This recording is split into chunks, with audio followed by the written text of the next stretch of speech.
Students, welcome to IMSC classes. Today we are going to study about lesson 9, that is heredity and evolution. What is heredity and how evolution takes place? Students, you might be wondered every time you have been heard that कि कोई भी आपको ऐसे बुलाता है कि ये तो अपने पापा के जैसा लगता है, ये तो मम्मी के जैसे लगती है, या इसकी नाक पापा जैसी है, इसकी स्माइल मम्मी जैसी है. This you have heard very frequently from some or other person nearby you. So how does these characters get transferred? What is heredity? So as we know कि there are genes present in our chromosomes. Chromosomes जो हैं they are carrier of genes, and at the time of cell division these chromosome number get transferred from parent cell to the daughter cell. कि जब भी cell division होता है तो जो cell के क्रोमोसोम्स हैं इट गेट ट्रांसफर्ड और इसके साथ साथ genes get transferred. That characters are adopted from our genes. कि जो भी हमारे अंदर हमारे पेरेंट्स से सिमिलर जो कैरेक्टर्स आते हैं they are known as genetic characters. क्या बोला जाता है उन्हें? Genetic characters. Why? Because they are adopted from genes. Genes से मिलते हैं हमें ये character. Now what is heredity? So transfer of character from one generation to other is called heredity. कि आपने देखा होगा कि हमारा जो फेस है, स्टाइल है, स्माइल है, एंगर है, बिहेवियर है, कैरेक्टर है, या food habit, some or other thing it might be similar with your parents. Either it may be similar to your father or mother. कुछ कैरेक्टर्स हमारे ग्रैंड पेरेंट्स से भी मिलते हैं. क्यों? क्योंकि उनके कैरेक्टर्स हमारे फादर से या मदर से मिलते हैं. Next, you have similar characters with your siblings. Brother and sister से भी आपके जो कैरेक्टर्स हैं वो मैच करते रहेंगे. क्यों? Because they also have same type of genes. तो ये जो कैरेक्टर्स हैं ये हमेशा ट्रांसफ़र होते रहते हैं from one generation to another, from parent to offspring. तो ये जो कंटिन्यूएशन है, ये जो प्रोसेस है, ये हमेशा चलती रहती है. इसलिए कुछ ना कुछ सिमिलैरिटीज़ हमारे जो फैमिली मेम्बर्स हैं उनसे हमारे फेस में या बिहेवियर में, कैरेक्टर में कुछ ना कुछ सिमिलैरिटीज़ हमेशा पाई जाती हैं. और एक और बहुत इंटरेस्टिंग बात है, इवन देन इतनी सिमिलैरिटीज़ के बावजूद आप देखेंगे कि no one is exact similar, है ना. ट्विंस का केस छोड़ दें, ट्विंस में भी ऐसा नहीं होता है कि दे आर एग्जैक्ट सेम. बहुत, इट इज़ वेरी रेयरली ऐसा होता है कि twins are exactly copy of each other, है ना. बट कुछ ना कुछ डिफरेंस उनमें भी होता है. इट मीन्स कि जब भी कैरेक्टर ट्रांसफ़र होते हैं तो some or other character get missed. कुछ कैरेक्टर्स मिस हो जाते हैं ट्रांसफ़र होने के टाइम पे, and they are not copied. DNA copying के टाइम पे वो कैरेक्टर्स छूट जाते हैं and it result in variation. उससे क्या आता है? वेरिएशन. इसलिए आप देखोगे कि घर में ऐसा नहीं होता कि सब एक जैसे हैं, सबकी शक्ल एक जैसी, वैसे ही पापा मम्मी दीदी भैया सब एक जैसे दिखें. ऐसा होता है क्या? नो. क्यों? क्योंकि there are variation. When the characters are transferred from one generation to another, some characters are not adopted or not copied and it result in variation. कोई भी दो चीज़ सिमिलर नहीं है. आप नेचर में देखो, ह्यूमन में, एनिमल में, प्लांट्स में, फ्लावर्स में, वेजिटेबल्स में, no nothing is exact copy, है ना. दो टमाटर एक जैसे नहीं मिलेंगे आपको, दो भिंडी एक जैसे नहीं मिलेंगी, दो रोज़ एक जैसे नहीं मिलेंगे, दो एनिमल एक जैसे नहीं मिलेंगे. It means everywhere, wherever there is reproduction, there is variation. So what is variation? The difference in character among the individual of a species is known as variation. कि अभी मैंने आपको बताया कि कोई भी कैरेक्टर जब ट्रांसफ़र नहीं हो पाता है, 100% ट्रांसफ़र इज़ नॉट पॉसिबल. किसी भी चीज़ में कहीं भी ले लो आप, 100% transfer is not at all possible. कोई भी चीज़ जब ट्रांसफ़र होती है तो कुछ कुछ पार्ट या कुछ कैरेक्टर्स या कुछ मटेरियल हमेशा छूट ही जाता है and it result in variation. तो ये जो वेरिएशन है it is classified into two types, that is heredity and environmental variation, कि कुछ जीन्स में चेंज, क्रोमोसोम में चेंज, उसके कारण जो वेरिएशन आता है that is known as heredity variation.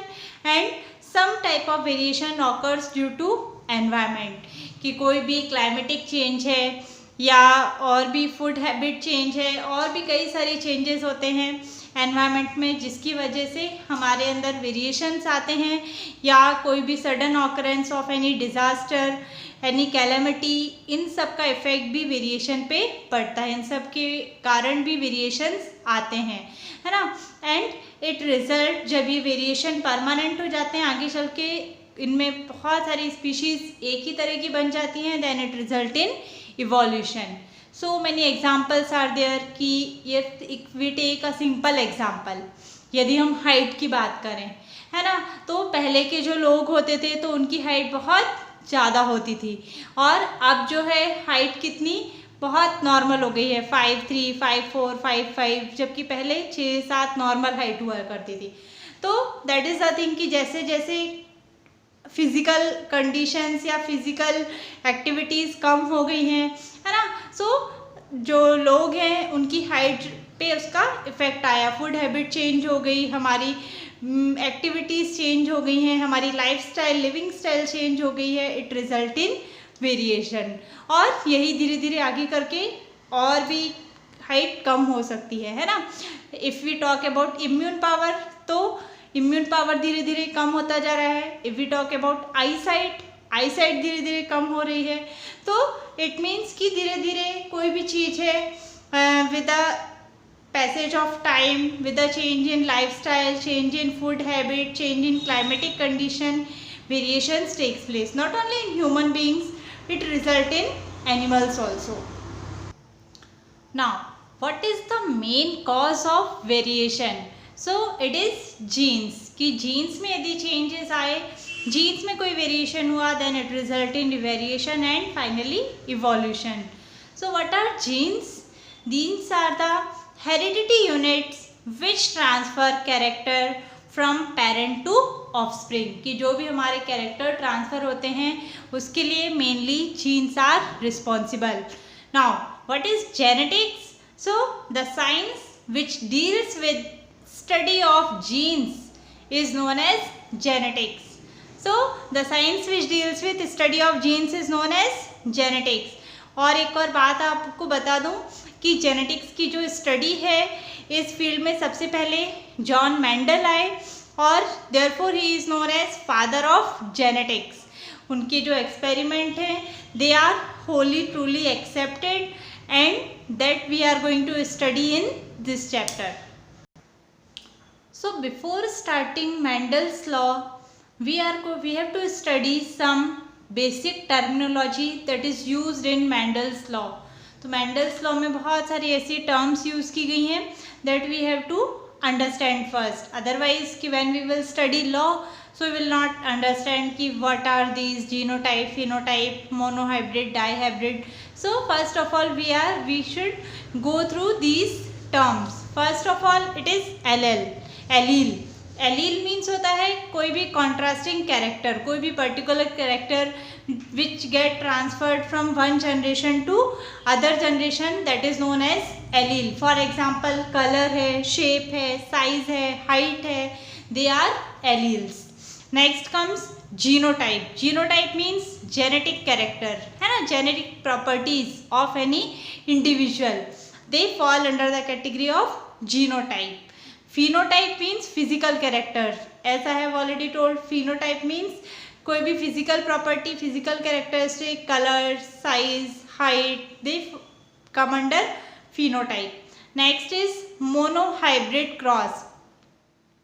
Monohybrid means होता है when two things are combined, when two different characters are combined to form a new variety, hybrid variety, that is known as, that process is known as hybridization, and that particular organism or particular thing, substance is known as hybrid, कि जो new variety आएगी that is known as hybrid variety. आपने देखा होगा आजकल market में हर चीज़ की hybrid variety, hybrid seeds are available. कैसे कि वो इसी प्रोसेस से बनाए जाते हैं कि कोई भी दो पर्टिकुलर कैरेक्टर को मिक्स करके कोई नया कैरेक्टर डेवलप कर लिया जाता है ना। कि सपोज कोई टोमेटो है किसी के यहाँ पे, तो एक के पास टोमेटो है जो कि रेड है ना, और दूसरे के यहाँ है जो कि साइज बड़ा है, तो क्या करेंगे, दोनों के सीड्स को मिक्स करके उससे जो न्यू वैरायटी डेवलप करेंगे, तो they should have both the characters, कि रेड भी हो और साइज भी बड़ा हो, तो उससे जो वैरायटी आई दैट इज हाइब्रिड वैरायटी, कि artificially it is prepared. Now what is monohybrid cross? तो monohybrid cross means the cross between the cross in which only one character is taken from each parent. For example, कि एक parent tall है दूसरे short है, तो उसका जो भी ऑफस्प्रिंग आएगा वो कैसा होगा, तो it means we are talking about only one character. ठीक है, next come dihybrid cross. Di means two, तो इट मीन्स टू कैरेक्टर्स, कि suppose we are taking two characters, कि for example round and yellow, कि कोई भी seeds लिए हमने तो they are round as well as yellow, wrinkle as well as green, तो ये कैसे कैरेक्टर्स हो गए, they are two different characters, एक ही पेरेंट के दो कैरेक्टर। यहाँ पे कैसा है, एक पेरेंट से एक कैरेक्टर। या यहाँ पे ही हम टॉल वाली बात करें तो टॉल भी ले लिया और वाइट, क्योंकि वही पेरेंट टॉल है प्लस फेयर कलर है उनका, और दूसरे में शॉर्ट हाइट है एंड डार्क कलर है, तो it means we are taking और talking about two character. So when two characters it means dihybrid cross and one character that is monohybrid cross, की कोई भी क्रॉस या कोई भी जब हाइब्रिडाइजेशन करवाया जा रहा है एक कैरेक्टर को लेके या दो कैरेक्टर को लेके, उसके बेसिस पे मोनोहाइब्रिड या डाई हाइब्रिड क्रॉस कहलाते हैं। नेक्स्ट कम्स होमोजाइगस और heterozygous. Homozygous means same gametes, means they are similar in structure, and heterozygous means they are different type of gametes, they are different type of cells, they are known, that is known as heterozygous. First law is known as law of dominance or monohybrid cross. Here Mendel has taken tall variety plus dwarf variety, means short variety. तो first generation में उन्होंने देखा कि जितने भी plants आए हैं they all are tall, it means he prove that कि tall variety is dominant and dwarf variety is recessive, means कि जो कैरेक्टर या जो वेराइटी अपने कैरेक्टर शो कर पाए in first generation that is known as dominant, and those characters which are not expressed in first generation are known as recessive. So this law is known as law of dominance. क्यों? क्योंकि उन्होंने देखा कि first generation में जितने भी plants आए हैं वो डोमिनेटिंग कैरेक्टर शो कर रहे हैं, वो हैं tall plant. Now one more question arises कि why Mendel has taken pea plant, कि उन्होंने जितने भी एक्सपेरिमेंट किए थे वो पी प्लांट पे ही किए थे, and it is very important question कि why Mendel has selected pea plant for his experiment.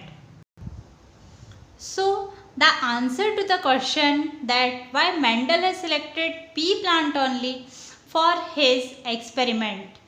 So the answer is कि pea plant it has short life cycle. सबसे पहली बात यह है कि जो pea plant है उसकी लाइफ साइकिल बहुत शॉर्ट होती है and it can be easily grown, बहुत इजीली ग्रो किया जा सकता है, and it is bisexual, means male and female gametes are present on one flower only. So therefore he has selected pea plant. So it is bisexual, it means self and cross both type of pollination is possible in pea plant. So it is very important reason for selecting pea plant in his experiment. और उसके बाद एक और important character था, that is pea plant it has several contrasting character, कि उसमें tall variety भी होती है, short भी होती है, वाइट फ्लावर भी होते हैं, पर्पल फ्लावर भी होते हैं. तो इट मीन्स जो पी प्लांट है it has several contrasting character, varying characters are present in it, therefore he has selected pea plant for his experiment. Next law of Mendel is law of independent assortment, और it is also known as dihybrid cross. Why dihybrid cross? Because I have told कि when two contrasting characters take part in hybridization, then it is known as dihybrid cross. As you can see here two contrasting characters he has taken, that is round and yellow. It is represented by capital R and capital Y. इनको किसके साथ इन्होंने cross किया? He crossed it with another contrasting character, that is wrinkle and green. It is represented by small r and small y.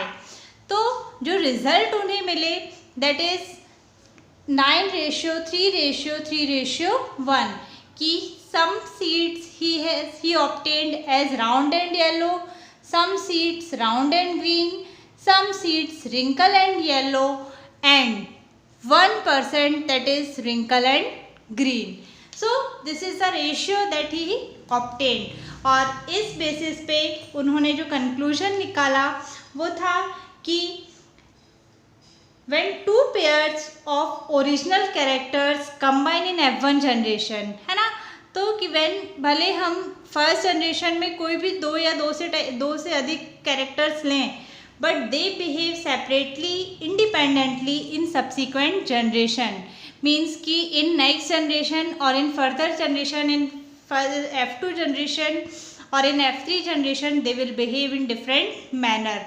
कि जैसे जैसे आगे generation में बढ़ेंगे कोई भी कैरेक्टर्स, कोई भी ऑफस्प्रिंग्स, तो उनके अंदर वेरिएशन आएंगे and they can develop themselves as independently. कि जैसे एक जो था वो टोटली डिफरेंट आया, that is wrinkle and green. तो इसी तरीके से उन्होंने ये कंक्लूजन निकाला और ये बताया कि law of independent assortment is also applicable in heredity transmission.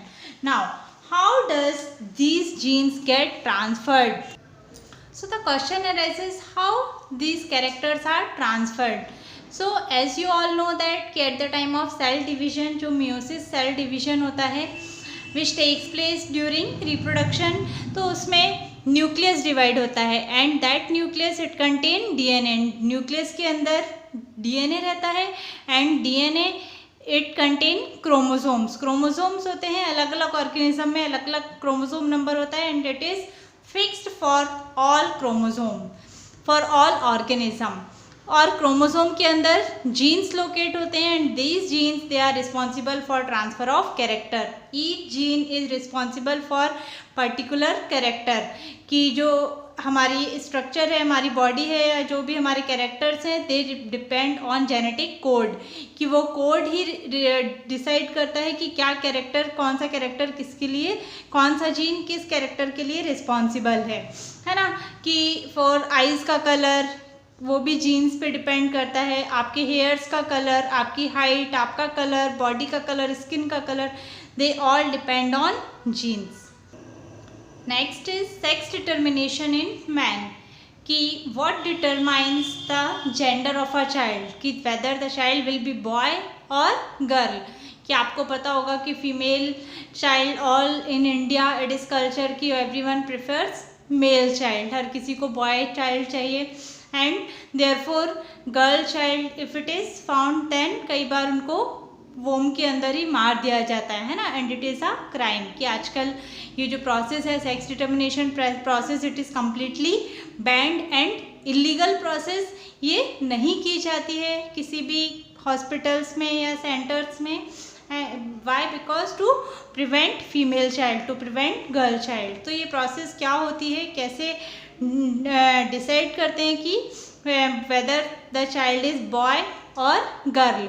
तो आपको बता दें कि as I have told that there are fix number of chromosome in each organism. भले मंकी हो, ह्यूमन हो, कैट हो, वीट हो, anything, each living organism they have fix number of chromosome. Similarly, in human beings, we have 23 pairs of chromosomes in us. 23 pairs means 46 chromosome. इनमें से 23 pairs में से 22 pairs are same in male and female. Female and male, it is same. कि मतलब जो 22 pairs हैं, they are exactly same.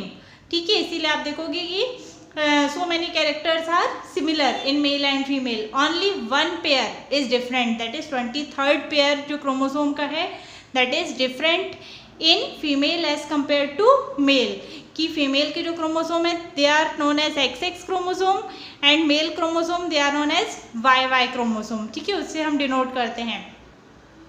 तो यदि X के साथ कंबाइन हुआ तो गर्ल चाइल्ड प्रोड्यूस होती है, गर्ल चाइल्ड बॉर्न करती है, and if X and Y combine then boy child is born. So this is the process, yeah, this is the cause why boy or girl child is born at the time of reproduction. So I hope you have understood up to here. For any queries you can ask me on my comment box, and don't forget to like, share and subscribe IMSC channel.